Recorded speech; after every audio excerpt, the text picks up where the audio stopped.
Staying with military headlines, more funding is headed to military bases across the state with Congress's approval of the new defense bill.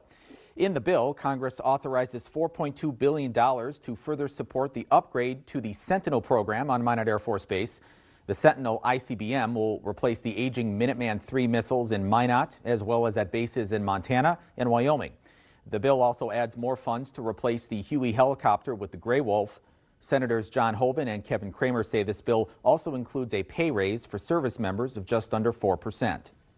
The Defense Authorization Act supports long-range and land-based nuclear capabilities, while also driving the modernization of our nuclear arsenals to safeguard our nation. It supports our nuclear mission at the Minot Air Force Base, our space and aerospace mission at the Grand Forks Air Force Base and Cavalier Space Station, and also our Guard, which actually operates globally.